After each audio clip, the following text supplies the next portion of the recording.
town has a ghost story that's been passed down through the generations. But what if those legends were true? My name is Miranda Young, and I'm the Ghost Biker.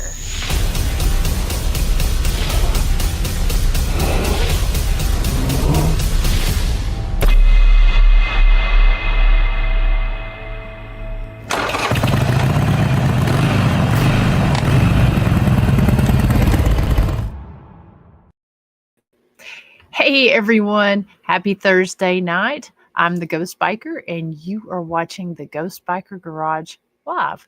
We are back here and it is mid-February, coming up on the end of February. I have no idea where the time goes. I don't know about y'all. I know usually January seems like it is extremely long, but for some reason for me this year, I don't know. It seems like we're at warp speed. Like it was just New Year's. We've entered the new year and here we are almost through the first quarter of the year. I don't know. It's been pretty fast for me, but regardless, I hope that y'all are having a great year so far and that everything is off to a good start. I know that we're having some extremely cold weather here. That is why I'm actually not at the jail tonight. I think we're in the single digits right now, and so we're on our winter hours at the jail. And today it was extremely cold. We got about 3 inches of snow yesterday and another inch overnight this morning. So it's kind of cold around here. I hope it is warm or at least you're staying warm in your neck of the woods there. So just want to say hello to everyone that's over here in the chat room tonight. Thank you all so much for joining us and spending the evening with us over here on the Ghost Biker Garage Live. Hello to Miss Sonia Thompson there in North Georgia. Thank you so much. It's always a pleasure whenever you join us on here. Nancy Weems, I hope you're doing well. Thank you for tuning into our earlier show and tuning in here tonight. Daryl Paulette from Clover Hill Village. Hope you're doing well, sir. Can't wait to see you here in a couple months. Hello to Mr. Bob Burnell. He's one of my favorite people there that tunes in and has always been such a wonderful supporter of not only what we're doing here on the Ghost Biker Explorations, Ghost Biker Garage, but also at the historic Scott County Jail. So thank you so much for tuning in, Bob. Mr. Bill Smith, how are you? Thank you for coming over here and watching us here on this show. I've known Mr. Smith for quite some time, so I appreciate you tuning in here. Melissa Miller, hello to you, and Lori West, and to all the folks that's watching that has not said hello. Hello to you. And if anyone has any questions or comments tonight as we're going throughout the episode, I ask that you put them in all caps and enter them over here into the comment section, and we'll be glad to talk about it. Now, just to kind of flashback to last week, we had a wonderful show with Shane McLean. He was on, and he is clergy, and basically we were talking about bridging the gap between paranormal and clergy on last week's show. And I gotta say, I got some amazing feedback from that episode. A lot of folks really enjoyed it. You guys brought the questions. You didn't make it easy for Shane, but he answered those questions beautifully. And I felt like we had a really good discussion. We're going to definitely have him back on at some point in time. I know a lot of you folks have actually messaged me saying that you'd like to have him back on at a later time. And so we'll definitely be diving into some pretty deep topics again whenever we have him on. So if you missed that episode, you can go back and watch last week's Ghost Biker Garage Live, where we talked to Shane, and we talked a little bit religion, we talked demonology, we talked the paranormal, and just had a really good conversation. Also, I know some of you tuned in to our show that we had during the 7 o'clock hour on the historic Scott County Jail Facebook page and YouTube channel, the Jailhouse Informant podcast. That was such a cool show. We did one of my favorite segments called They Did Time. And what we did was we went on and we broke down some different paranormal teams evidence captures. We reviewed those, talked about those, shared a little bit more information from several teams who have investigated the jail lately. And that's always so much fun to be able to do that, because these teams, when they come into the jail, they do some really cool techniques and techniques and tricks that brings out some extremely interesting activity there at the jail. So if you would like to watch that, we did talk a little bit about my investigation there at the jail, but we're really going to dive in more into that and review that evidence here on this show. So those of you that watched earlier, thank you for watching, and thank you for coming back over here and tuning in tonight. So, so just kind of talk about a little bit that's going on. We got through Valentine's Day, had some really great tours at the jail and at the Village of Historic Rugby. The rain and the weather was a little bit cantankerous on Saturday night, so we weren't able to do our Saturday night rugby tour. But on Friday night, we had several different couples that spent their Valentine's Day with us over at the county jail, and then also over at the Village of Historic Rugby. Now, that was a lot of fun. Great success. We're going to definitely plan to do those again and incorporate some of those into our future tours that we have. But we'll talk a little bit more about that. And if you want to know more information on that, you can go and check out the Historic Scott County Jail page for more information on that. But I want to talk about a couple different events that we've got going on here with, let's see here, let me get this pulled up here with Ghost Biker. And starting this month, I thought I had these in order. Apparently, there we go. Coming up on March 29th, we're going to be at the National Corvette Museum in Bowling Green, Kentucky for Scarefest weekend and Offbeat Horror and True Crime for their Vet City their Vet City Con. This is going to be a lot of fun. This is going to be our first time being a part of this. And by our, I mean myself and my business partner, Dr. Christy Sumner. I'm going to be set up with a table for Ghost Biker Explorations, as well as the Historic Scott County Jail. And Chris is going to be there representing Soul Sisters Paranormal and Historic Rugby After Dark.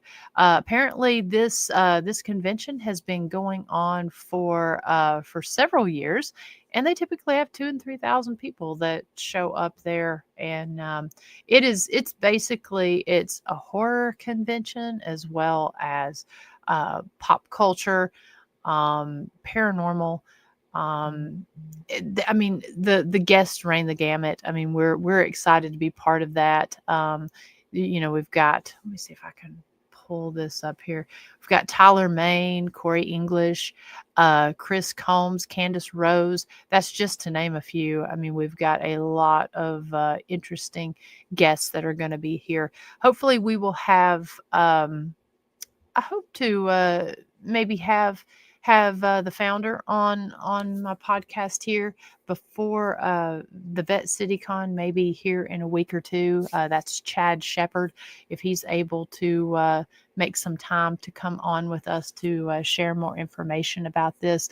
We were a part of his Crime Con that took place there in January. Unfortunately, the weather was pretty rough, so we were not able to attend that, even though we were supposed to have a table at that. So I hope you guys can hear me okay. I feel like I'm having some issues here with my mic. If someone can just give me a thumbs up over there in the chat room and let me know that you can still hear me okay.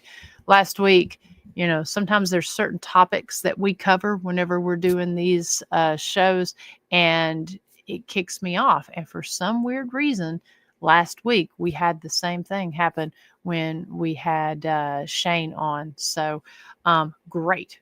Thank you so much for confirming that. I just want to make sure I know I was talking about him, and for some reason my mic started making this weird sound. So thank you all so much for that.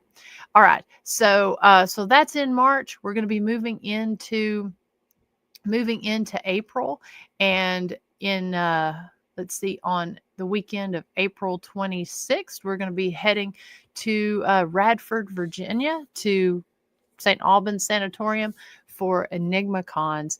Very excited to be a part of this. Bedford Paranormal presents this convention, and they've been doing it for this is either their 7th or their 8th year, and I'm excited to be part of this really great lineup that's here on the poster. And this is just a few of the great folks that are going to be there, but it's a full day of vendors and lecturers there at St. Albans, and then it's going to end the night with a paranormal investigation that takes place there at St. Albans. This is such a great convention. Very excited to again be a part of this. I know we've got several folks in the chat room here who are typically there at that convention. Daryl Paulette, there, he's one of them that puts this on. Ronnie Anderson is usually in the chat room here, and I'm excited to once again be a part of this wonderful event. So mark your calendars and plan to join us for the weekend up at Enigma Cons there at St. Albans Sanatorium. Good things, great people, wonderful location, can't beat it. And if you're looking for a really unique and fun place to investigate, that is always a great investigation to be a part of. I know sometimes some people don't like doing the public investigations, but the way that Bedford Paranormal does this, they do such a good job with it. It's very, very organized and just a lot of fun. Okay, so that is at the end of April, and then we're going to be starting May off. I'm excited to be announcing that I am part of this event. I just confirmed that I'm going to be part of the Ghosts of Tennessee Shadows and Spirits Paracon. That's going to take place on May 3rd at the Thomas House in Red Boiling Springs, Tennessee. And again, this is going to be another great convention. And this is just a few of the guests. I know that they've got several posters of guests that are going to be part of this. And what I think is so fun about this convention is the fact that it seems like Mark Walsh has done an amazing job of gathering folks from all around the country to represent their respective fields, everything from authors, podcasters, paranormal investigators, cryptids, ufologist. I mean, just it runs the full spectrum. And so I'm excited to be part of this. I'm going to be speaking under the Women of the Paranormal panel. So I'm very excited about that. And I'll be there representing Ghost Biker Explorations, as well as the historic Scott County Jail and historic Rugby After Dark. So very thankful to be a part of this. I was on, I don't know if any of you caught the podcast last night. I was on the Ghosts of Tennessee podcast that's hosted by Mark Walsh. And we talked about this convention a little bit, as well as talked about Ghost Biker Explorations in general, and just kind of some different theories and different things that comes with being a location owner. So it was a fun podcast. You can go back and watch that on the All Access Network TV station, or you can go to the Ghost Biker Explorations Facebook page. I've shared a link to that, and you can catch up on that episode. That was a lot of fun to have, and I'm thankful for Mark for having me on the show. So that's a cool one to check out. And if you've never been to the Thomas House, that is a great place to investigate. I don't know if they still have rooms available, but you can spend the night there, not just investigate, but spend the night there. And so that's definitely one to check out if you've not ever investigated there before. It's going to be my first time there. I have been to the Thomas House before, but I have actually not ever done an investigation. I don't know if I'm actually going to get to stay for this investigation because being, part of a two-person business, and the fact that I'm at Enigma Cons the weekend before, and then the weekend after I'm going to be in Wisconsin at another convention. I want to make sure to be back so that we're able to have as many investigations at the jail and at Rugby as possible. So I don't know that I'm going to necessarily be able to stay for that investigation. And then Like I just mentioned, I said that we were going to be, that is just a full weekend of traveling. The very next weekend, we're going to be traveling to Wisconsin, Saturday, May 10th, and that is for the Cryptids, Anomalies, and Paranormal Convention.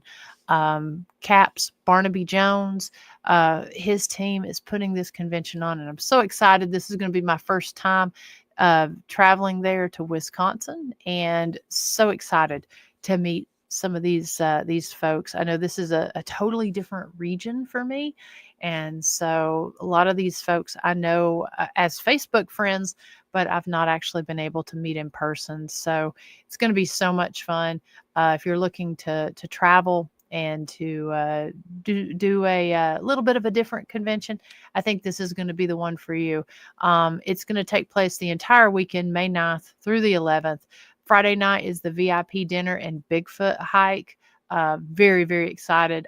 This will be my first Bigfoot hike, our first organized Bigfoot hike. And what better place than out in Wisconsin, where they've got some really cool cryptid stories. So going to be able to be a part of that. Saturday is the convention, and that's got all the speakers and the gallery readings and lots of different vendors. And then on Sunday, they're doing the paranormal investigation. I won't be a part of that investigation because I'll be driving back that Sunday.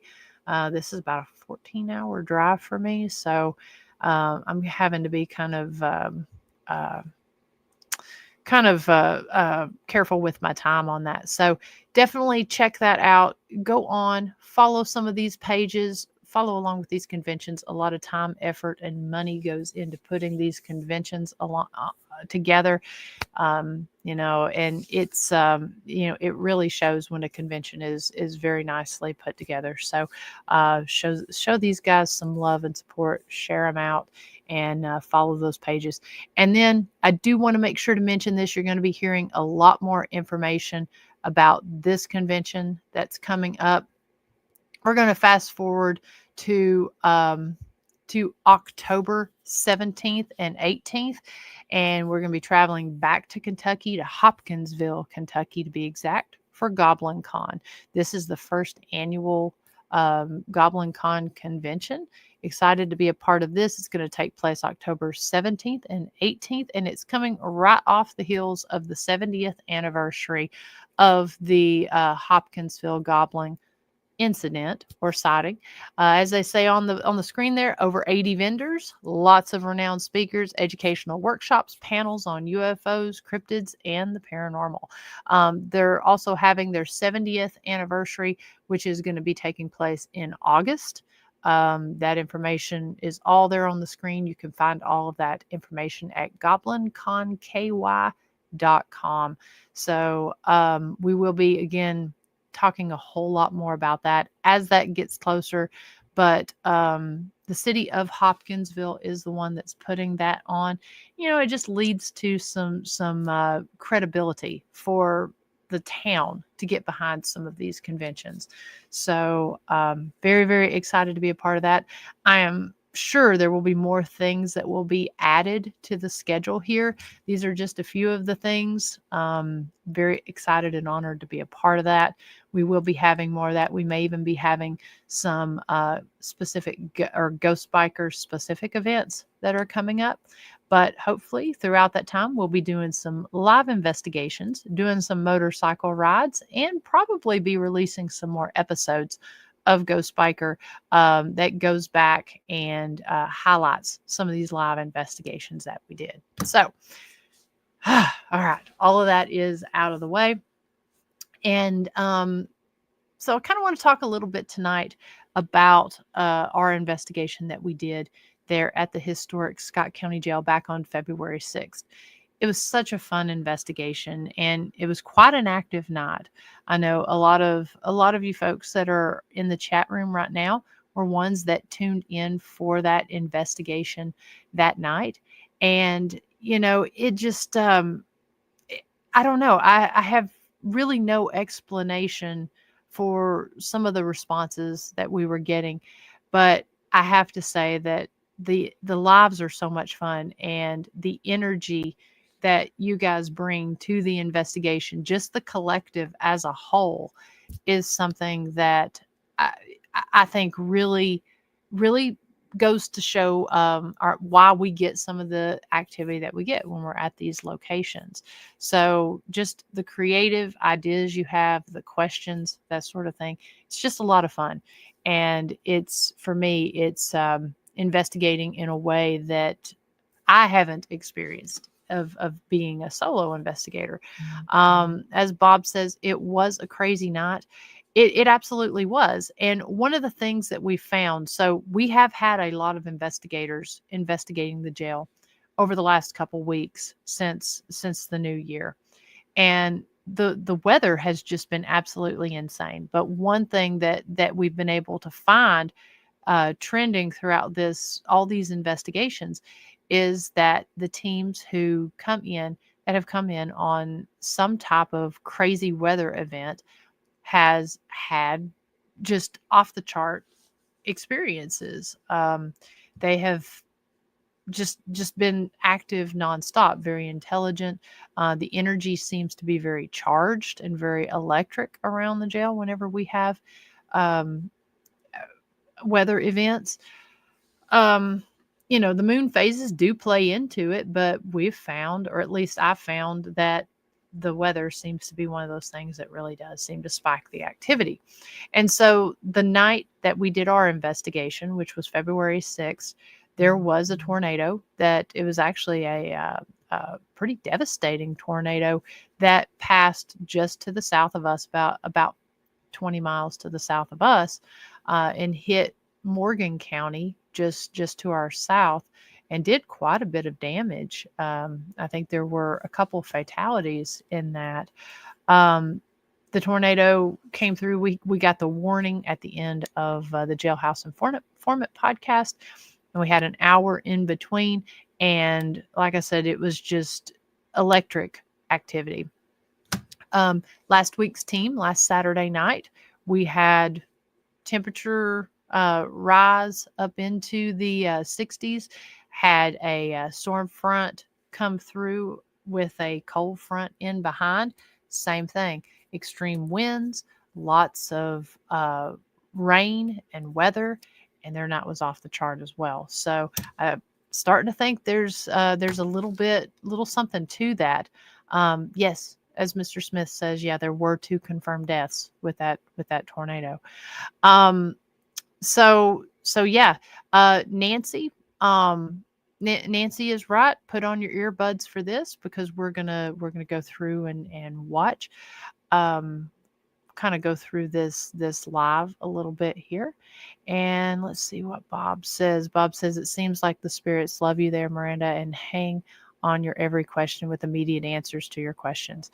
They, some nights they seem like they do really want to respond. It, especially when you're doing these lives, you never know what's going to happen. And obviously activity is not, it's not a guarantee. So I always feel honored whenever we do get responses to that. And it does seem like the last little bit, they really do want to respond to the questions. So let me get this keyed up. We were live for an hour and 57 minutes. So we're obviously not going to watch the entire video. But what I'm going to do is I'm going to just pull up some timestamps. We're going to watch some of this as we go through, talk about it a little bit, and kind of go from there. We kept it very light with the tools that we were using during the investigation. We used tripwires. We had tripwires set up on the first, second, and third floors. We also had an EDI Plus box, which is one I absolutely love using with other tools. Every time, we use any type of tool, I like to have the EDI Plus box, because it tells me any atmospheric changes from the pressure and humidity to hot and cold spike changes as well as real-time temperature. It has an EMF detector on it, and it also has a geophone to detect vibration. So love having that and using that with the other tools. We also had the music box sitting up there on the jailer's walk, and then on the second floor, we had the other tripwire as well as flashlights, mini mag lights set up in all of the different rooms. The only mag light that we ended up getting responses from was Chef Dan. Chef Dan seems to come through for us about every time we're up there. The others, it's kind of hit or miss, but Chef Dan is one that tends to really like to respond. And then down on the first floor, we also had a tripwire. I did pull some of the security cam footage from one of our security cameras that we have on the first floor. It was kind of interesting. I was not able to pull all of it, but I was able to pull several pieces of the security camera footage from the law enforcement appreciation room, which is the room that has the camera sitting on the drunk tanks. And so you could see the flashlight as well as the tripwire in there. I will be playing a few of those little clips that I was able to download from the security cameras. And what's fascinating about that is we were getting activity on the first floor while we were getting activity up on the third floor. And I think we were able to find the source of one of those bangs. At one point in time when I was up on that third floor, I heard what sounded like a door slamming or something slamming on the first, or I thought it was on the second floor. Come to find out, it was on the first floor, and we were getting hits on the tools down there as well. So it's kind of cool to be able to link up that time and see that we were getting responses on the first floor when we were getting when we were actively investigating on the upper floor. So, so we're going to get into some of that. Let me just make sure I'm not missing any questions here. Nancy says, I wonder if they miss Sally. Good question. We have asked that from time to time. Sally is one who, Sally the jail cat, she is one that every time we take her down there, she does seem to trigger activity. We did have her on a guided ghost hunt with us, a daytime ghost hunt that we were hosting two lovely ladies with us down there. And we asked that question, and we did get some interesting responses to that. So I think they do miss her. I mean, who wouldn't miss, lovable little feline there. All right, so let me go ahead and pull this up. Actually, what I'm going to do first is I'm going to get rid of all these tabs that I've got up here at the top. I don't need those. Okay. So let me cue this up right here. And bear with me 1 second. All right, here we go. Now, okay, so I'm going to kind of fast forward ahead just a little bit. I literally have 3 pages of notes, and they're not so much notes of everything we're going to cover, but they are just timestamps of interesting things that happen. So when we started out, we started the live down there on the first floor, introducing everything, and looking rough there, Miranda. Before we went up to the upper floor, I reached out to you guys to ask where you wanted me to start. And so unanimously, everyone said to go up to the third floor. Before I went up there, I just kind of want to highlight this real quick. I wanted to show you how dark it was and show you that we already had things set up on the first floor. So already we started to get activity on the first floor. So let me go ahead and pull this up and we'll play this right quick. All right. So Christy says third floor Roy's cell. I think that may end up being a really good place to start. Just gonna, because I kind of show you just how dark it is. We've got the door open over there, but I'm going to turn the other off. We've got the tripwire set up here in the downstairs area, going into the drunk tank. There's anybody in that room that can hear me? Can you touch any of the lights on the floor?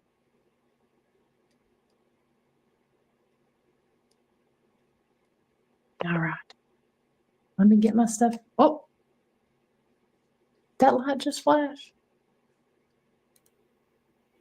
swear I thought a light flashed whenever I started to step away, but maybe that was just my eyes. Okay, so. All right. So, like I said, it already started off from the beginning there. We just went in, addressed them down on the first floor, and instantly someone responded that they were able to hear my voice while we were down there. And that would have been coming from the drunk tank shooting there into the law enforcement appreciation room. Hey, Lisa, thank you so much for tuning in here. And hello, Becky Evans. Thank you for watching tonight. All right, so what we decided to do at this point, and of course, those of you that watched ended up chiming in saying that you did see that. Sometimes when we're doing the investigation, I'm manning the camera, moderating the comments. It's not always easy to see things when I move away. So you guys being my eyes and ears, that works out fantastic, as well as, like I said, sending in your timestamps and stuff when you watch the episodes there.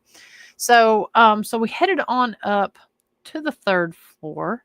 I'm just gonna fast forward just a little bit here. Once we got up here to the upper floor, now I do want to preface this by saying, so obviously I'm filming on my cell phone, filming through StreamYard. So we're filming through a streaming service, through a thunderstorm where service is kind of wonky at times. The microphone does not pick up, for some reason. I'm looking at other microphone options while I do these lives so that it picks up greater sound. But the microphone on this phone, for some weird reason, does not pick up the distance like my old phone used to do. So unfortunately, some of the banging and the sounds that I was hearing throughout this, it just didn't translate very well over the live. And so, so I do apologize for that. And then, of course, we are in an echoey jail. So I do just want to make a note of that. But so just going to kind of start the tripwire right here. So one of the things that I want to show, while we were getting a lot of intelligent responses, it wasn't every single time. And I want to show that we did ask a lot of questions where we really didn't get a lot of responses to them. And I think the times that you don't get responses are just as important as the times that you do. It really helps to validate that. If we got a response every time I ask a question, you kind of start to wonder, what's going on here. So I really want to show that there were some times that it was kind of quiet. It's like fishing. It may be a day where lots of stuff bites. It may be a day where you spend a lot of time sitting there casting your line out and not a lot happening. So I'm going to go ahead and kind of start this right here and just sort of show the question and answer process right here. And we'll kind of move forward. Can you do that again just to let me know you're here?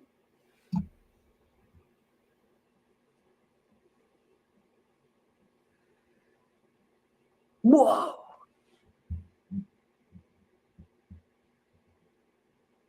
Okay, that's cool. All right.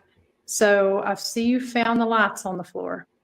So if you can hear me, can you touch those lights on the floor again?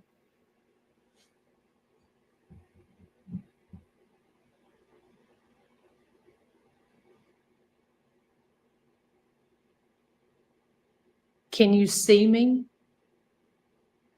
If you can see me waving, can you touch one of those lights on the floor?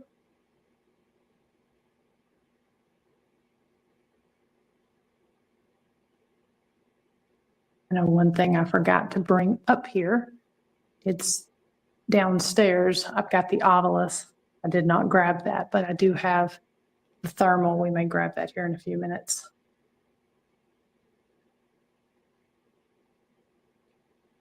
Okay, if Jerome is up here, can you touch the light on the floor?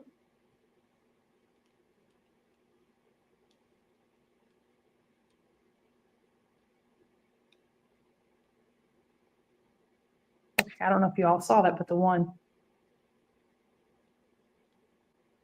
right down below me lit up. Oh, there it went again. I'm going to step back into the stairwell here. This stairwell is freaking creepy. Okay. All right, so you do know Jerome. Jerome, is he up here?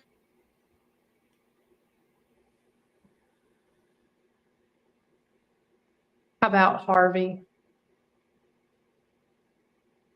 Is Harvey Winchester up here?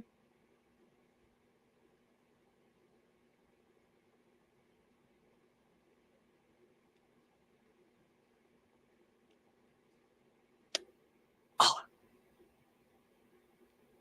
there was a big bang back in the jailer's walk.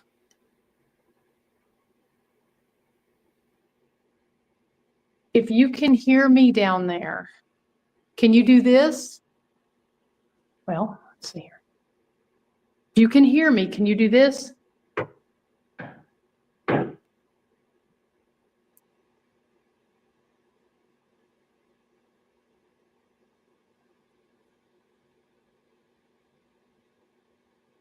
Okay, that was cool. So we got a knock down there. Oh, it got a knock again, and then it just lit up.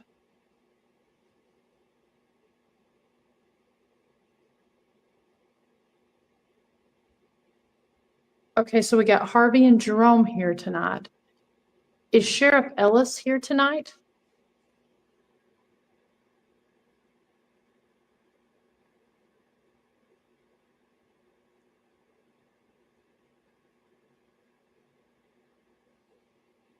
Are there any sheriffs on duty here with us tonight?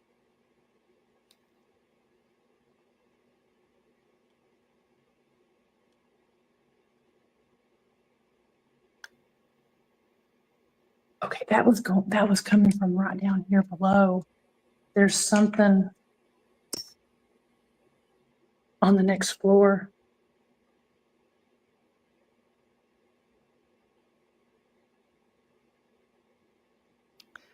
Okay, so I do want to stop that right there because, like I said, you couldn't hear that below, but I heard a sound that was below there.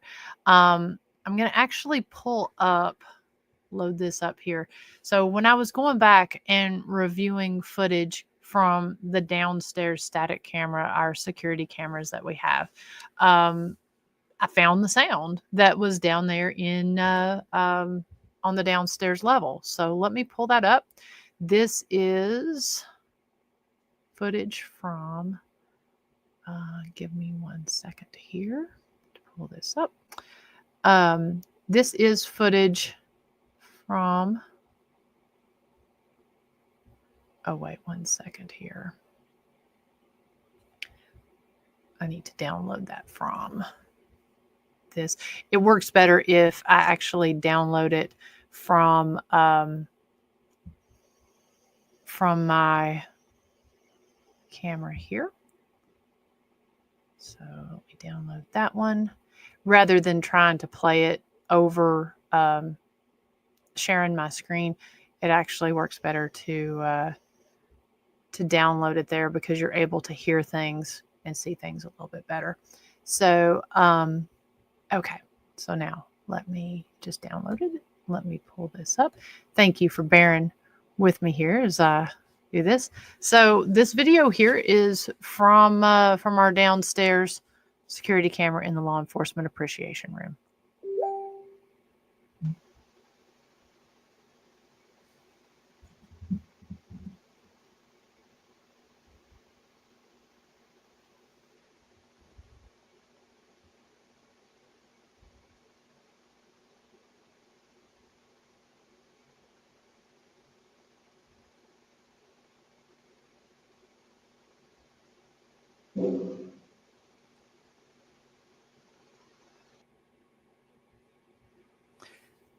So I don't know if you can see that well down there in the bottom corner right there is the tripwire. Of course, nothing went off, but I'm going to play that last little bit again.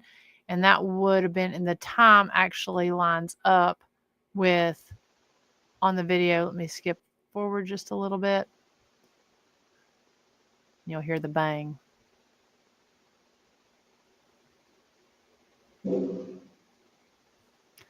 So I was actually hearing that up on the up all the way on the third floor. So it was pretty cool to be able to go back, match up the timestamps there on the video when we were live, as well as trying to actually find the source of when we heard that that bang.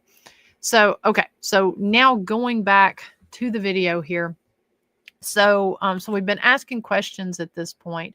Got a lot of folks over in the chat room joining in.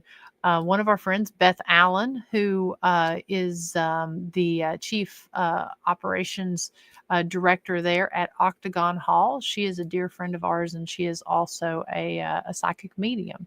And so while she was there, she does, or while she's, you know, participating in some of these lives, sometimes she does pick up on things.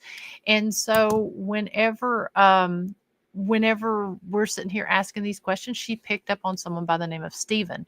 Now we get a lot of names there in the jail, names of people who lived at the jail, names of people who were inmates, people who were law enforcement. We get a lot of names there. Stephen is not a name that either myself or Christy have ever picked up on before. And of course, with 120 years of being in service, there was probably a Stephen or several Stephens that were in there in the jail. So Beth picked up on that, and as you could see from the video we were just watching, we weren't getting a lot of hits. We were only getting a few hits. Well, when she asks the question about Stephen, there's a knock. It came from right down there. We pick up on that. So let me fast forward just a little bit here. Here we go. Is there by any chance a Steve or Stephen here with us tonight?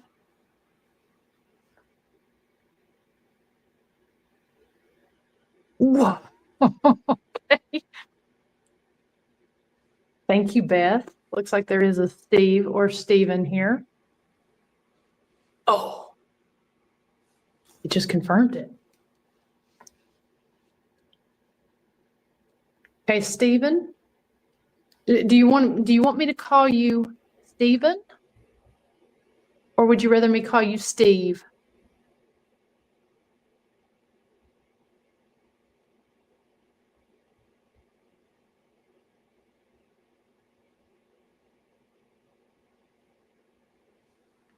Light those up if you want me to call you Stephen or Steve.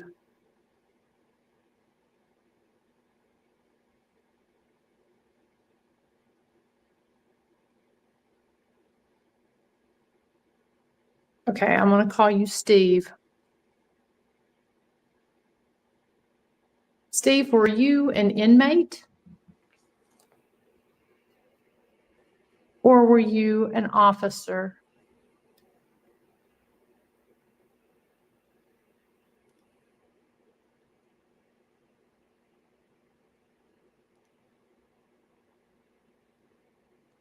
Stephen, if you were an inmate, light up the light on the floor, please.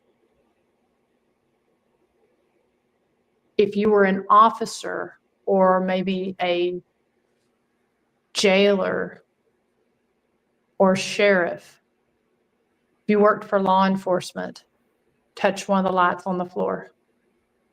Okay, all right. So I'm going to look at the board. Thank you. There's a knock again. Down there in the jailer's walk.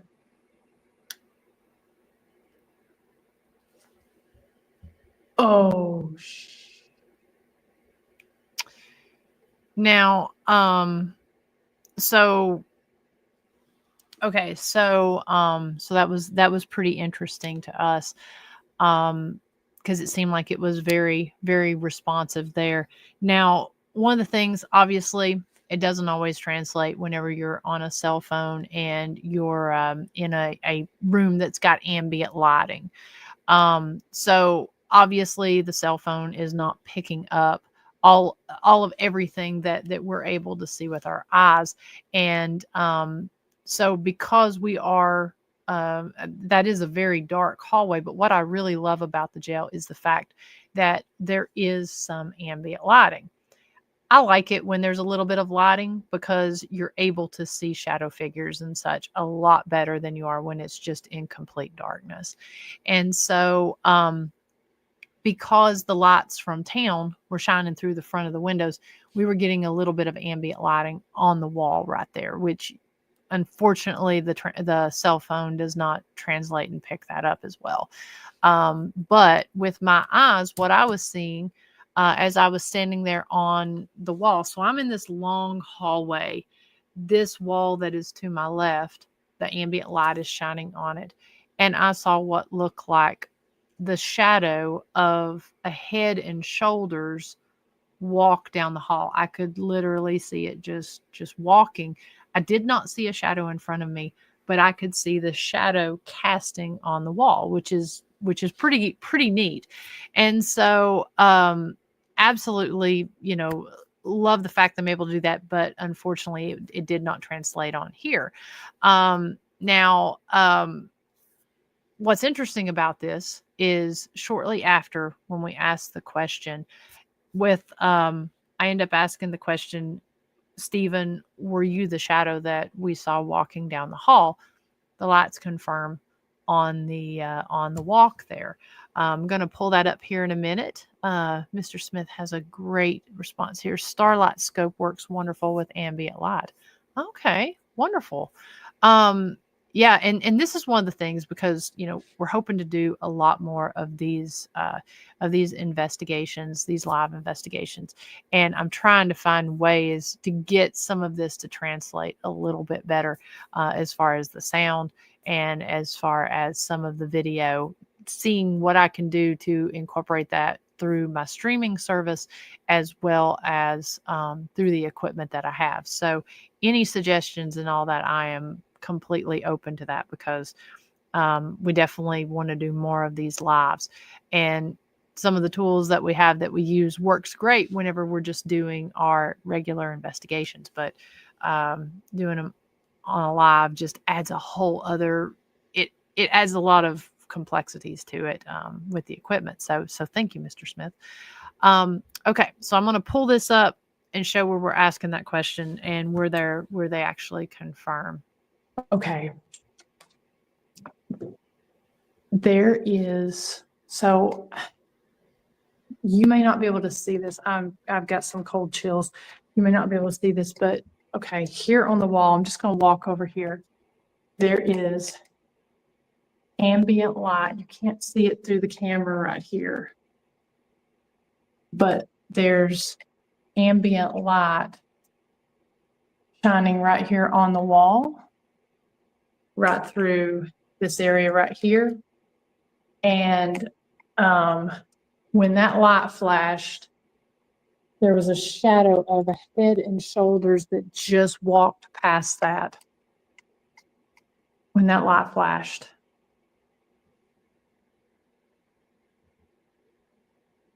That literally felt like electric on my legs, those cold chills.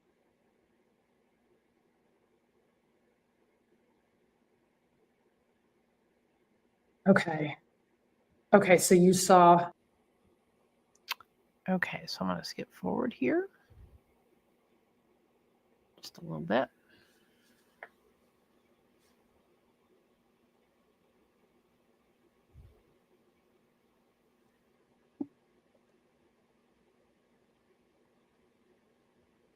So what are you, so Stephen, what year is it for you?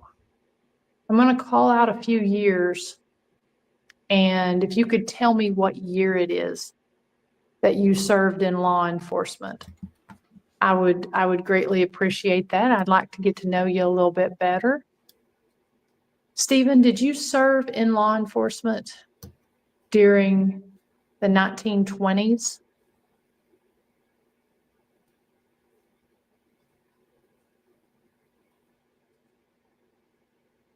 How about the 1930s? Were you here when Jerome Boyett and Harvey Winchester was in here in the 1930s?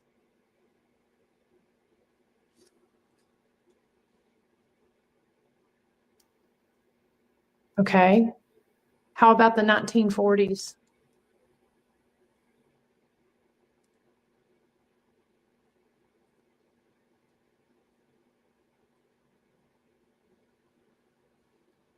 Did you serve in law enforcement during the 1950s? If you did, could you come and touch one of the lights on the floor in the 1950s? How about the 1960s? Okay, all right. Look at that. That flashed 2 times. Oh no, that's actually the EDI plus box. That's a cold spike and a pressure spike that lit up twice when I said 1960s. And it lit up 2 times. Okay, thank you.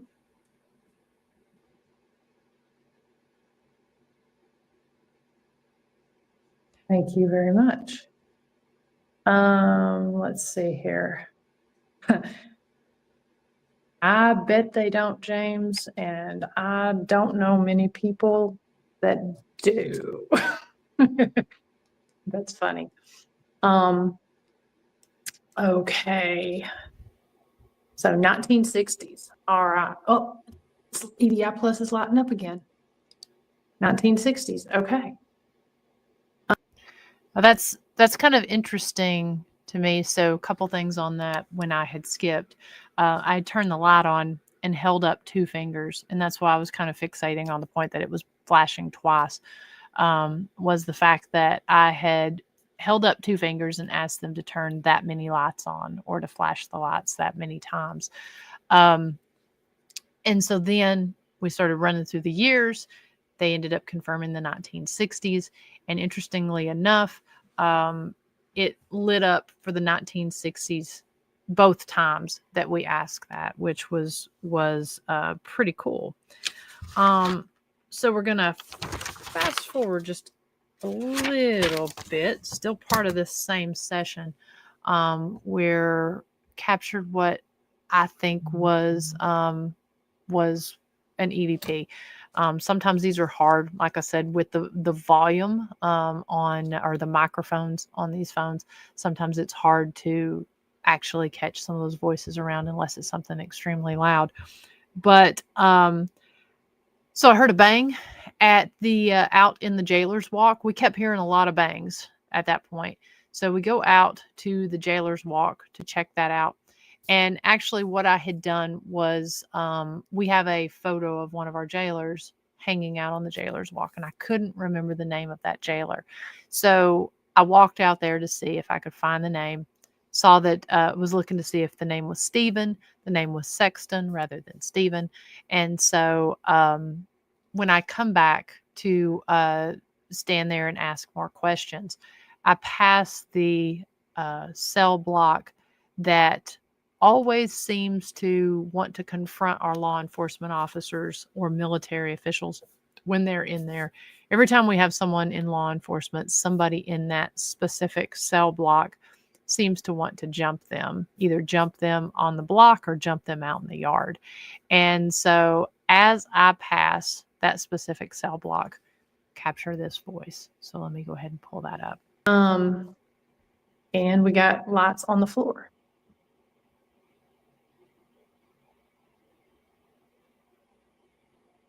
Lit up.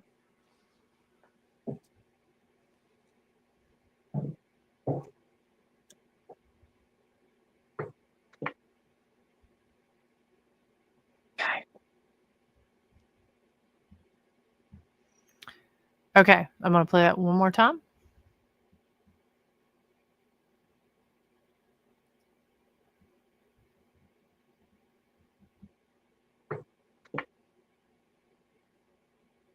Okay. To me, it sounds like somebody saying, "Hey." like just trying to get my attention as I'm walking past. So that was pretty interesting. Let's see here. Um, yeah, that was sounds like sorry, I don't know if y'all can hear that. That sounds like a plane about to land in my cow pasture out there. Kind of That's kind of weird. I don't know if y'all could hear that. I thought it was coming right over the house. But the way planes are falling out of the sky right now, who knows? It could be. Anyways, yeah, that was definitely creepy. It was loud, and to me it sounded like it was very close. That one particular cell block is really interesting. We have heard definitely some different EVPs that people have captured there inside of this one particular block, and they seem to be a little more aggressive towards our law enforcement or anyone that's in service. So, um, let's see here. Okay, here is the other that I was talking about with Steve responding when I was asking if they were the ones who were walking down the hall there. Just want to make sure. I couldn't remember if that was Sexton or Steve.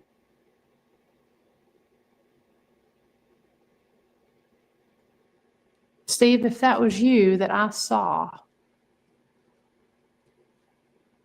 can you touch one of the lights on the floor?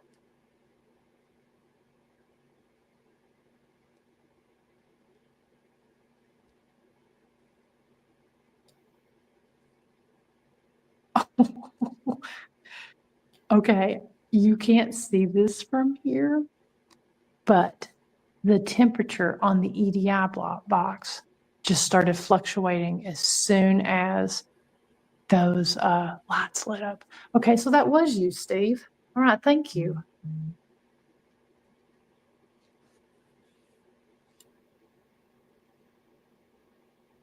Can you walk off the block now? It's almost time for you to come up here and check on the inmates in the state cell. Can you walk off the block there?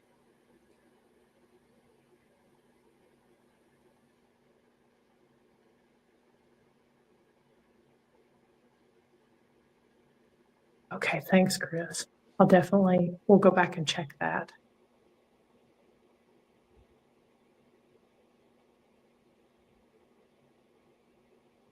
Oh, thank you all.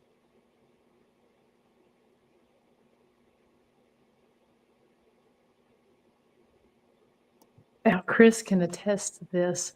Is there somebody standing? Okay. Is there somebody standing there? One of the tripwires is. Now, I did not hear the voice that they were mentioning. I've gone back a couple times, and I did not hear a voice when we were counting down. That's not one that I played right now, but I did not hear that at that time. Let's see here. Okay, I want to cut to another video that was taking place downstairs in the law enforcement room or law enforcement appreciation room that has the two drunk tanks. So both of those two drunk tanks there is a flashlight that's set up in one of those, as well as the tripwire. And so about this point in time, there was when we started getting activity down there on that second level. So this was what was captured down there while that was going on.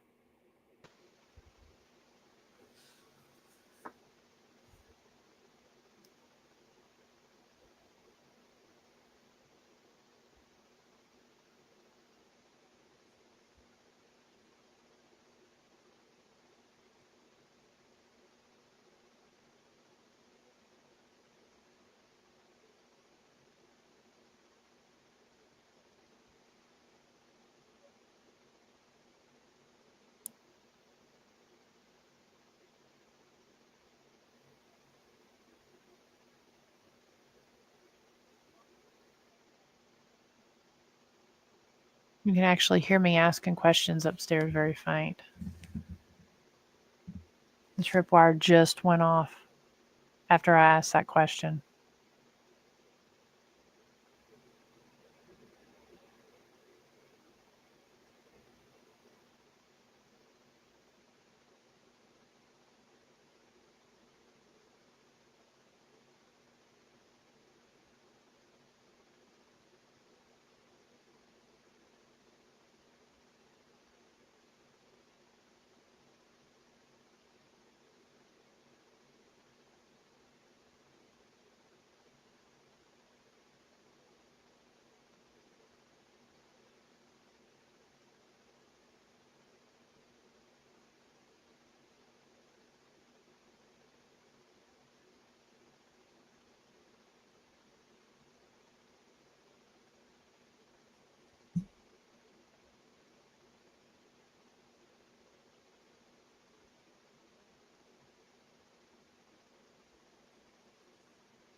So, I mean, it's just kind of interesting. Like I said, you can if you have headphones on, you can very, very faintly hear me talking up there on the third floor, because voices do tend to carry there in the jail. Just looking at the comments over here. Let's see. Bill asked, "Did I turn the light on and off?" No, I was up on the third floor, so I feel like this was responding to the questions that I was asking upstairs. And what would be interesting is I will go and I'll actually pull when I put a video together. I'll put that in to where you can hear the question that I was asking up there to see the response. So I was nowhere on that floor. And then Bob says, through the doorway on the right looked like a shadow when the tripwire lit up the room on the wall there. So that is interesting. It's interesting. Some of the responses we get from those two drunk tanks, if you've got certain tools set up in there and you start asking questions of the spirits there in those drunk tanks, sometimes you will almost get like a competitive type of response going on. They'll draw your attention to one of the drunk tanks to setting stuff off, responding. And it's kind of like when you're watching what this hand is doing, this hand over here starts reacting as well. And so then they almost start competing for your attention at that point. And I thought that was just really kind of fascinating that even though there was nobody down there in that area, you had the flashlight turn off, tripwire turn on immediately when the flashlight turned off, and it almost looked like a shadow or something cut through when it lit up the room. So thought that was kind of fascinating. Ken also saw something walk by the case and towards the back door as the light first went on. So yeah, we'll go back, kind of watch that, but you can. It looks like something kind of moves toward that back door. And Black Raven Paranormal, thank you so much for tuning in here. So let me just pull that off.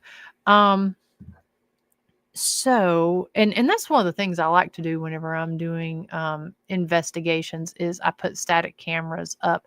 I don't get to do it as much on the lives, but every live I've done for the last 3 years, I've always had different static cameras there because I feel like a lot of the time what we're doing in this one area affects sometimes what happens in these other areas.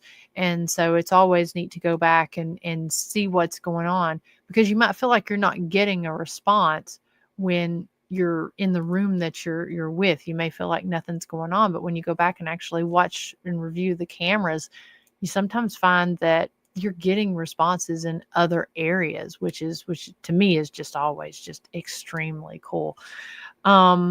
Hey Beth, thank you so much for tuning in. We were just talking about you and talking about how you had hit on Stephen. And you're exactly right. They all want your attention at the same time. And we have that. If it's not a situation where they're like vying for your attention, it is a game of cat and mouse there. And it's like you go to, follow a sound or follow something that's happening. All of a sudden it starts happening behind you. And then you follow there, it starts happening on the floor beneath you. And so you go there and then it starts happening on the floor above you. We actually saw a little bit of that happening during this investigation. It's always so cool and crazy how that happens. Hello, John. Thank you so much for tuning in tonight. Got a great crowd on here. Thank you all for joining and reviewing this evidence with us. All right, so we're going to skip forward. We just played that evidence down below. Let's see. Some people heard a female voice. I went back. I did not hear that around the 44 and a half minute mark. We didn't, it went on for about 8 minutes where we didn't really have a lot of responses. But we go back up here. Our trip lights have turned. We ask about a spirit that we usually get a lot of responses from. So we hadn't had responses for about 9 minutes. And then all of a sudden, let me just do we know the name of who would have been in that cell? Well, is Thaddeus here? Thaddeus, are you here? Oh, okay. Every one of the lights lit up. Thaddeus is one we get a lot of responses from. So again, we hadn't had anything going on for about 9 minutes. All of a sudden we ask about Thaddeus, and things start lighting up there. And again, I apologize for looking away from the screen for a few minutes, but I'm going over my notes right here. So let's see. It was quiet until, so that was at the 49-minute mark. We skip ahead 5 minutes to the 54-minute mark. And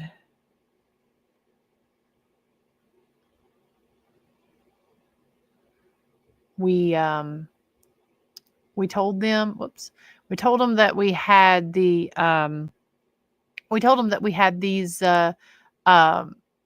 laser grid up to so that we could see them better. So we asked if they would walk down the hall, and this is what we ended up getting. We did not see anything on the laser grid, but again, they responded on the tripwire.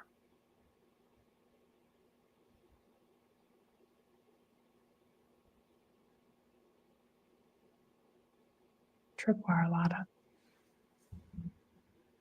Oh, okay.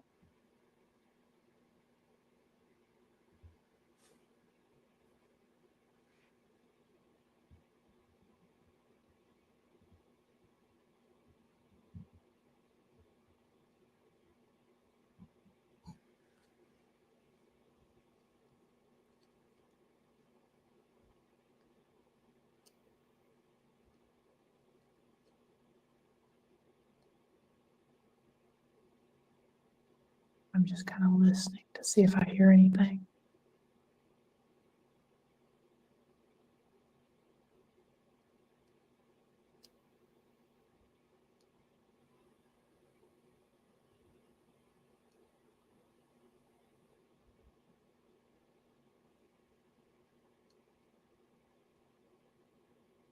Does anybody like to play cards?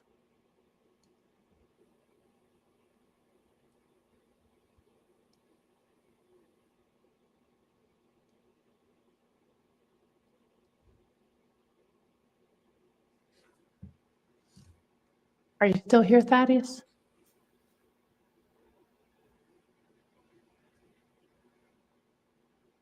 Stephen?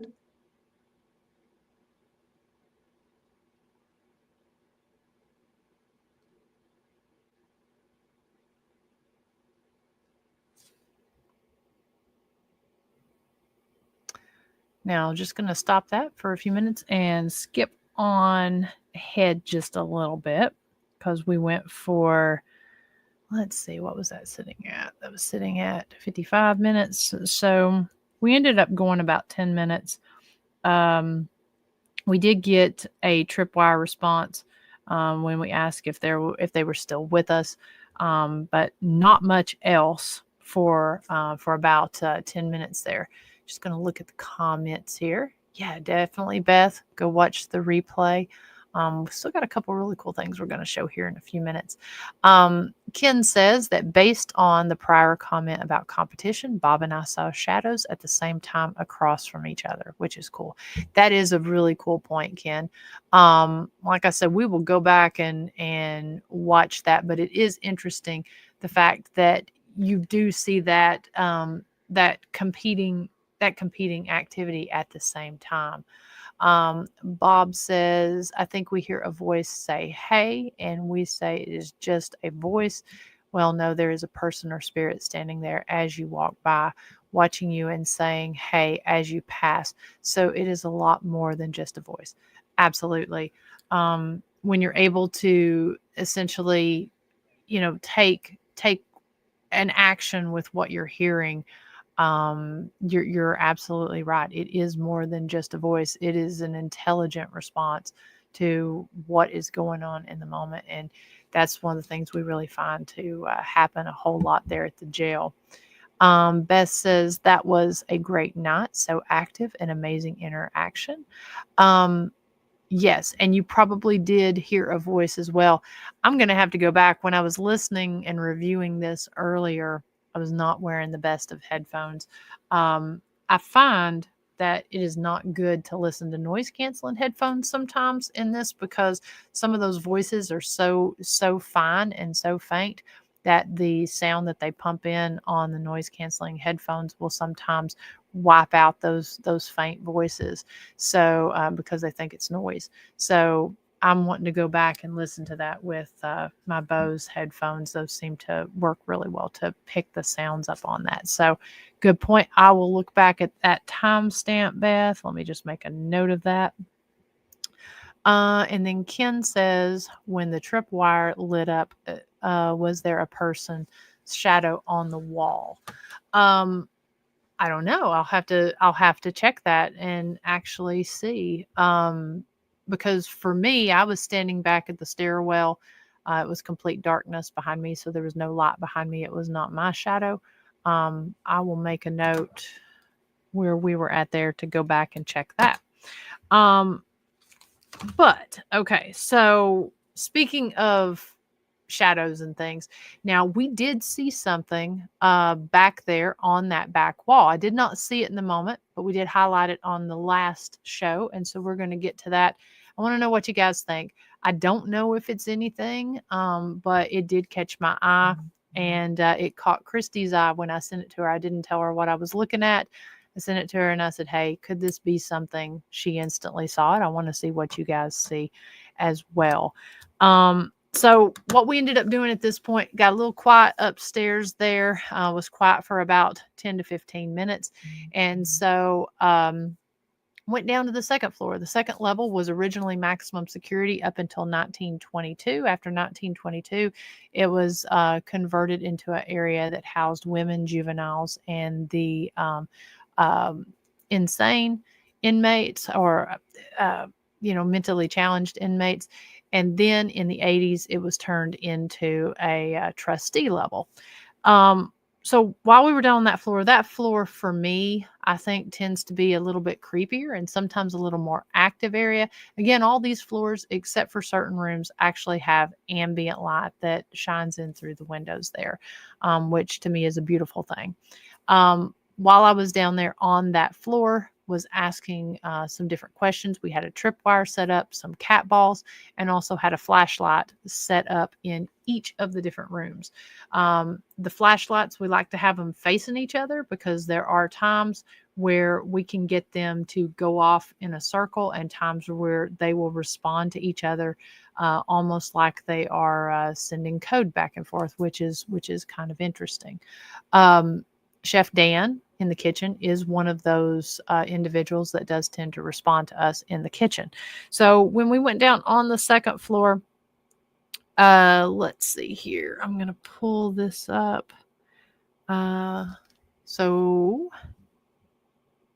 this is 1 hour and 15 minutes in. Let me just Thank you, Beth. up. So we skip forward down here onto the second floor. And we will pick up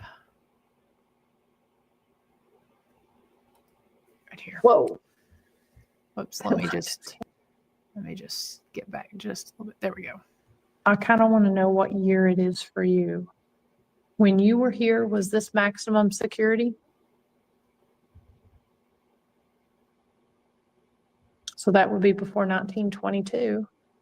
Whoa. That light just came on behind me there. So you were here when it was maximum security? Did you kill somebody? If you killed someone, can you flash that light? Ooh.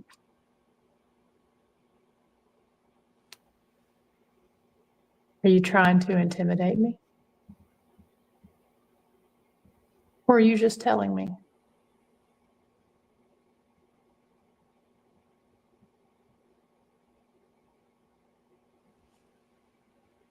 Thank you. Just to confirm you're here, because I didn't really like that. I had my back to this room. I kind of felt like,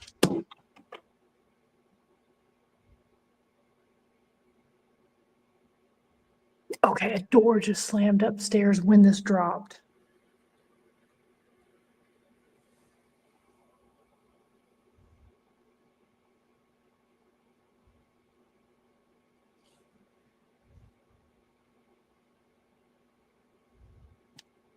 Something just slammed upstairs when this dropped.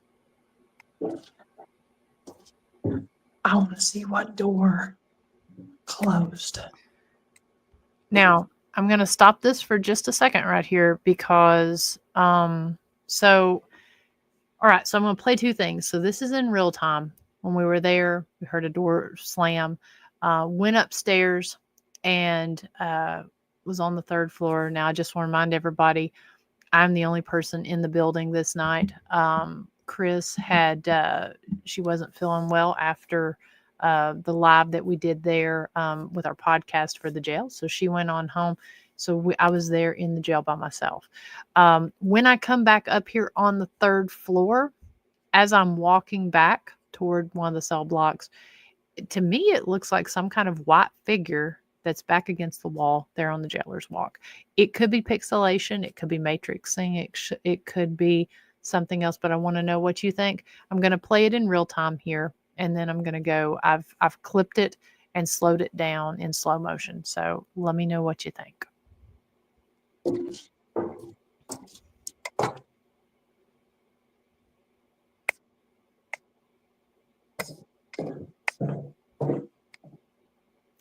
Now, I don't know if you saw that. I'm going to just play it again in real time and watch that back wall. When this dropped, I want to see what door closed.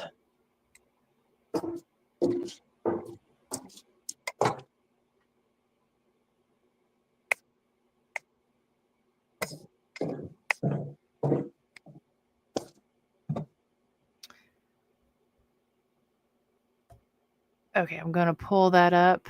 And yes, that is when Bob commented on my big balls. So that's that's kind of funny. Yeah, so I mean, I did not see that in the moment. Now I'm going to play that in slow motion and I want to know what you think. Just looking over at the comments here. I mean, it was kind of weird.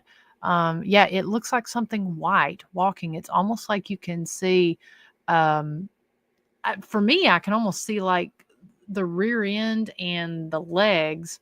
Um, Bill says movement from left to right. White. What is the height of the plaque behind the white movement? I can tell you what that is. I believe. Let me see it. I believe it is. So I'm right at 6 foot. I believe it is like almost like right at my eye level there. So yeah, let's pull this up. Pull this up in slow motion here. So give me 1 second. No, get that pulled up.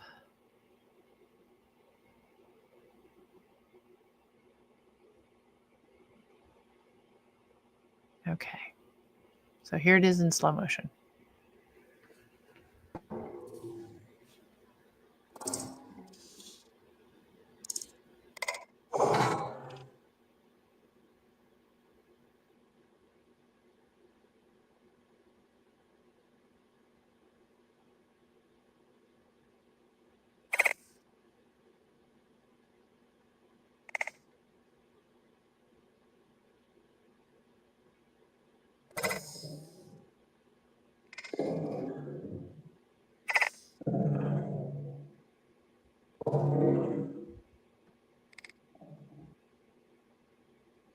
I'm going to pull it back just a little bit.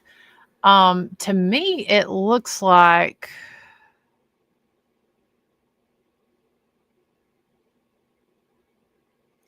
yeah. So I'm thinking it's probably up right about I don't know 5'6", 5'7", maybe. But let's see where the head and stuff hits on it right there. I mean, it clearly like right there. It looks like there is something back there. So that light that you're seeing is the light coming through the window. Yeah, so I'll actually measure that tomorrow when I go into the jail. I'll see how high that is on the wall because that is a really good point.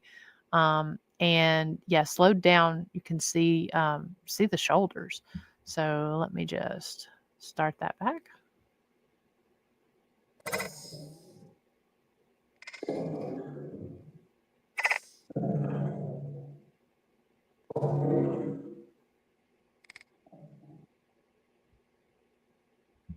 So it seems to be a fairly shorter person on there.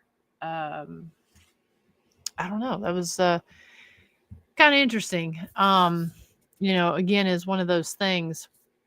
I did not see it with my own eyes there. Of course, I was focusing. And what's interesting about that is when I went on in after hearing the slam, I searched the 2 cell blocks the state sells there on the end, and one of them was the Jerome Boyett cell block, and that door was actually closed because I had all those doors open. So yeah, definitely kind of interesting whenever you go back and look at that one. I thought that was a pretty cool capture. So twice we hear a door slam when we're on the second floor, and so I went up and checked it out both times, and just to see that either different doors had been slammed. It's kind of interesting. This was part of that whole cat and mouse thing that was going on. Let's see here. Hello, Nando from over in the UK. Thank you so much for tuning in here and watching. Hope you're having a good night up there. And Bob says yes, a side profile, absolutely. Sonia says that's wild, probably a female. Could have been. You never know. We have some pretty tall females around here where I come from, so you never know. It could be either one. Okay, so let's see here. All right, so that was an hour and 16 minutes in, hour and 20 minutes in. This is kind of funny. I saw where Ronnie, he just entered the show. Ronnie is one that with Bedford Paranormal that comes on pretty much every week. And while we were down on the second floor, Ronnie, he said goodnight, and we said goodnight to him. And it seemed like either the spirit was responding to either we have a spirit named Ronnie there, or he was responding to Ronnie during the live. So let me just fast forward that just a little bit. Are open. So here we go. Thanks for tuning in, Ronnie. Oh, whoa. Is there somebody here by the name of Ronnie?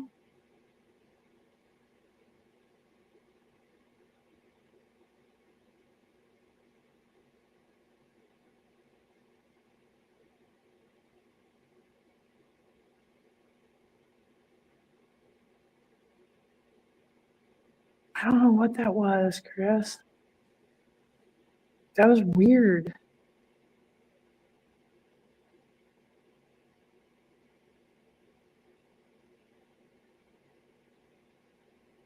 Okay, there was just a whistle. The whistle was loud, but the camera did not pick the whistle up. In contrast to the really cool whistle that Tennessee Shadow Chasers Ronnie, you be caught this safe. weekend. Yeah, it looked like they were saying goodbye to Ronnie. Can you tell Ronnie goodbye? By flashing those lights again?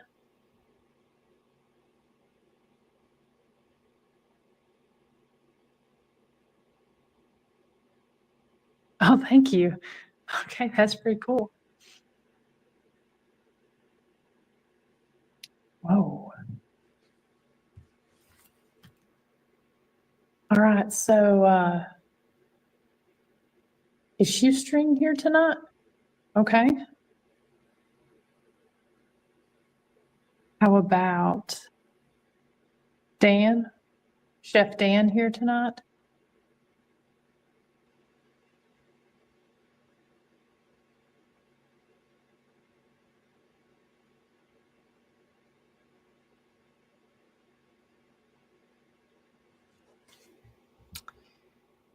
Now we're Any gonna. sheriffs here tonight? We ended up going through a Who is listing. the sheriff that is on duty right now? That's going to tell me what year it is for you. Did you know Sheriff Carson?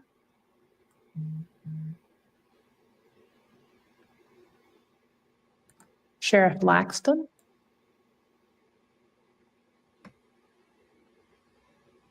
Sheriff Brummett?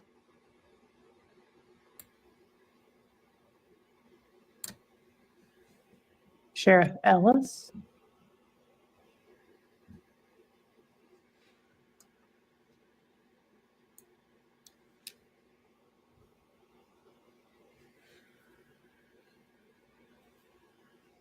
Sheriff Chambers?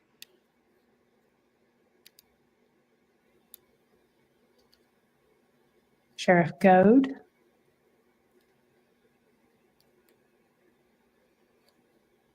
Sheriff Lay?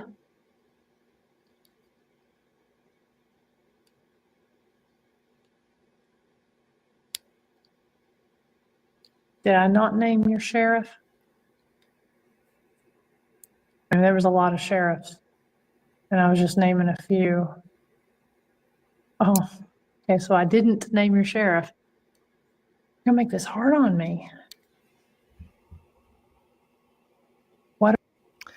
Okay, so real quick here. Like I said, I like to kind of show when it doesn't respond, because those times that it doesn't respond just really helps to validate the times that you do get a response on that. So, you know, it was a very active night, but there were some times where clearly whatever I was asking, that it wasn't the correct response. So I think that's really cool when that happens. I do want to kind of skip ahead again. I feel like I capture a voice. I feel like the voice, well, actually, I'm not going to tell you what I think it says. So this was about, so that happened at the 1 hour, 23 minute mark. So we skip ahead to 1 hour and 40 minutes. And so we're asking some different questions about whether somebody wants some alcohol, some whiskey, some cigarettes. And Bob asks a good question: if you have an addiction, are you still plagued with that whenever in the afterlife? Which we got some few interesting responses for alcohol on that. But it's interesting. Once we start kind of talking about that, we get what to me sounds like a male voice. So I'm going to play this, and I want you to tell me what you think it says. So give me a second to skip ahead here. About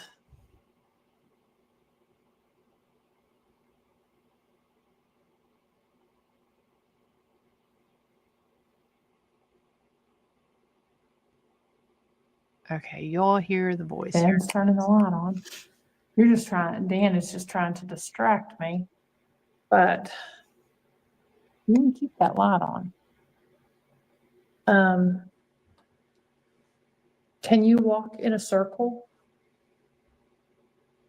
around me?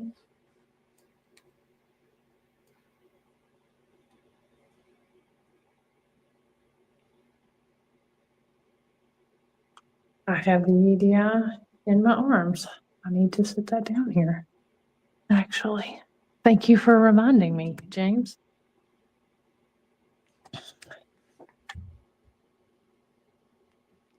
Okay, I don't know. Did you all hear that voice? Let me just pull it back just a couple. After I set the EDI box down, it sounds like a male voice. So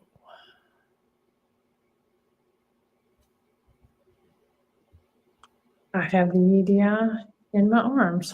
I need to sit that down here.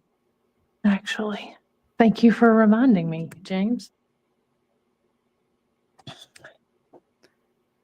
okay, so to me, it sounds like a male that says "help me."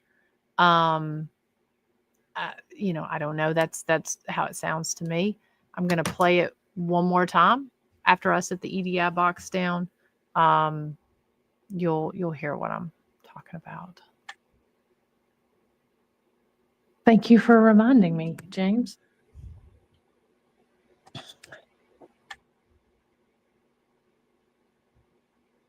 All right.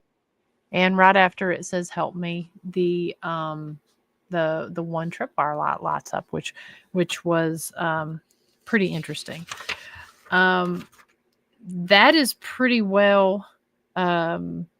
About 5 minutes later, there's a loud sound on the second floor. Never really did find what that was. It was a loud sound, so we end up going into. It was just like a loud knock. End up going into the cells right there, right in front, looking for the sound.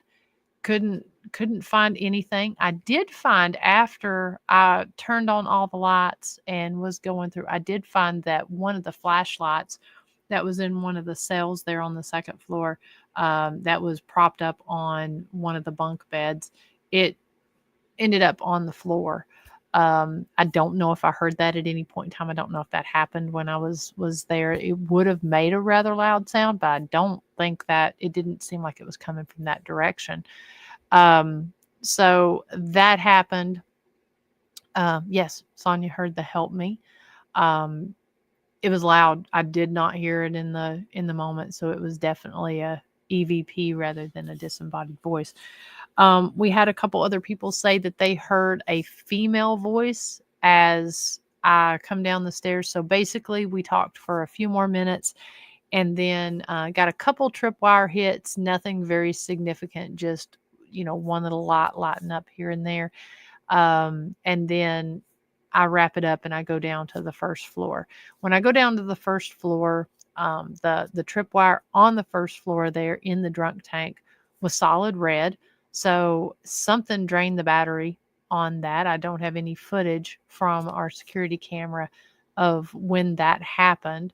I couldn't find anything significant on that. But James, who was watching, said that he heard what sounded like a little girl as I stepped off the stairs. I'm going to definitely have to go back and listen, because I didn't, with my headphones, I didn't hear that as I was going through. So I'm going to listen to that. And then I'm also going to look, Bob, I know you mentioned some different headphones over here in the comments. And I am always on the lookout for good headphones to review audio. So I will definitely look into those as well. So thank you, Bob.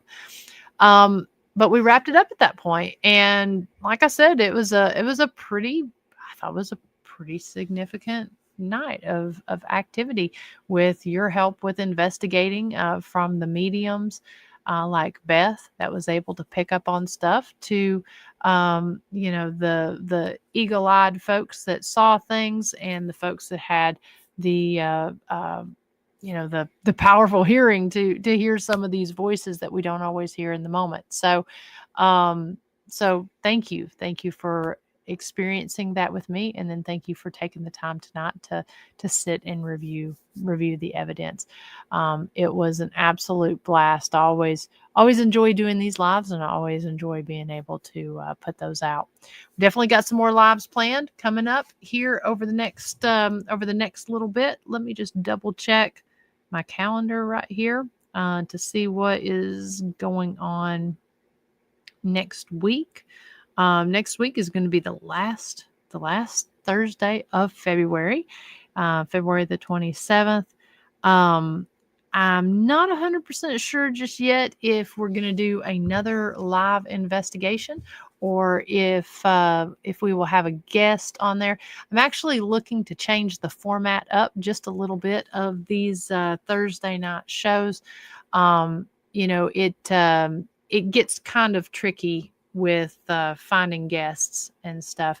And I'm wanting to sort of change everything up a little bit to do more of our bike vlogs, as well as which, right now it's a little bit iffy on the traveling. So, but I'm trying to work on a couple bike vlogs where we'll talk about some interesting locations, as well as talk about the travel and the roads on some of those trips.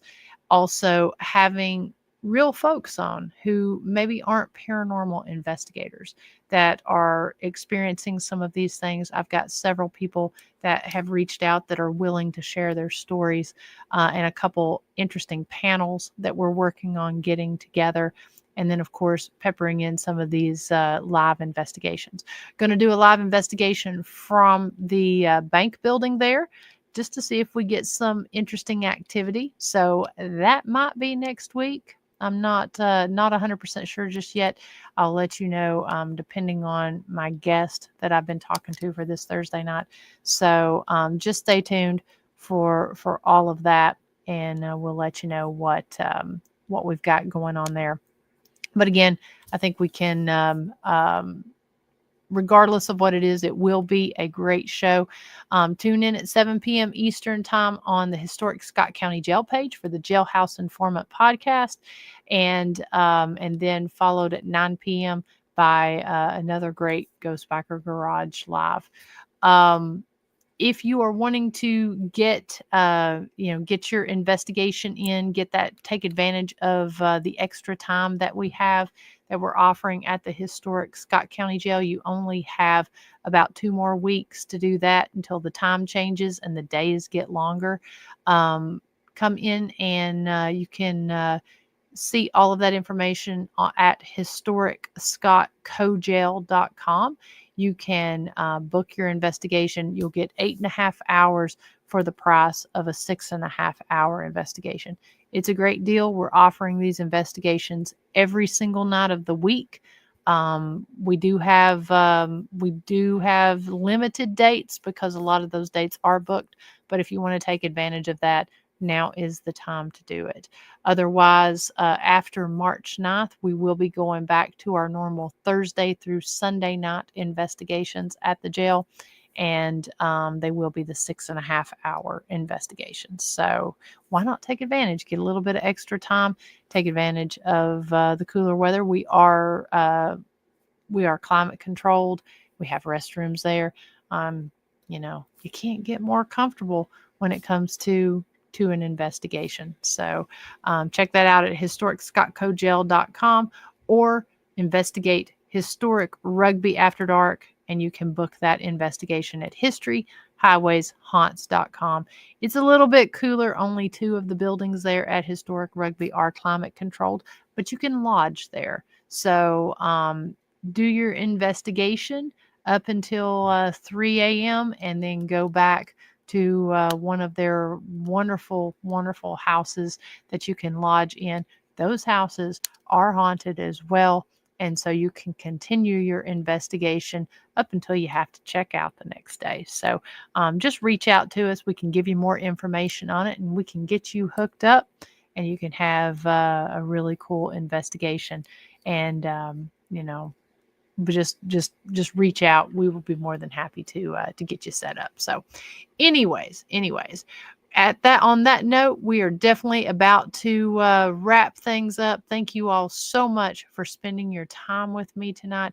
It means so much. You could be doing so many different things, but the fact that you choose to spend that time with me tonight, it really means the world, and I really do truly appreciate that.